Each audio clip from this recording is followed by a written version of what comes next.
எல்லோருக்கும் வணக்கங்க. இது அந்தாதி அகாடமி.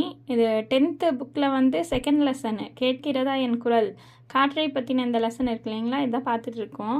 இதில் வந்துட்டு இந்த பேஜ் செகண்ட் பேஜ் பார்த்திங்கன்னா வாயு தாரணை அதிகாரத்தில் ஒரு பாட்டு கொடுத்துருக்காங்க. வாயு வழக்கம் அறிந்து செறிந்தடங்கில் ஆயுள் பெருக்கம் உண்டாம் ஒளவை குரல்னு கொடுத்துருக்காங்க. இது திருக்குறள் மாதிரியே இருக்கும். இது வந்து ஒளவை குரல் வாயுதாரணின்னு எப்படி ஞாபகம் வச்சுக்கலான்னா, ஆயுள் அதிகமாச்சுன்னா வயசானவங்களாக தானே இருப்பாங்க, அது ஒளவைன்னு ஞாபகம் வச்சுக்கலாம். இது ஒரு ஷார்ட்கட்காக தான். அதுக்கப்புறம் இந்த இது நம்ம பார்த்துட்டோம். கிழக்கே கொண்டல், மேற்கே கோடை, வடக்கே வாடை, தெற்கே தென்றல், அது பார்த்துட்டோம். அதுக்கப்புறம் பார்த்திங்கன்னா சிலப்பதிகாரமில் வந்துட்டு வண்டொடுப்புக்க மணவாய் தென்றல் அப்படின்னு தென்றல் பற்றின ஒரு லைன்ஸ் வருது. அது கீழே பாருங்கள், பத்மகிரிநாதர் தென்றல் விடு தூது.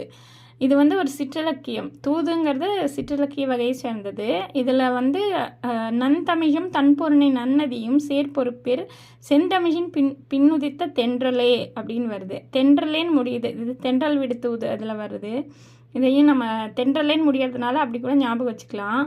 அதுக்கு அடுத்த லைன் பாருங்கள், இது சினிமா பாட்டு. இந்த பாசமலர் படத்தில் வரும். நதியில் விளையாடி கொடியில் தலை சீவி நடந்த இளம் தென்றலே. இது வந்து இலக்கிய பாடல்களில் வந்து திரை இசையிலையும் வச்சுருக்காங்க.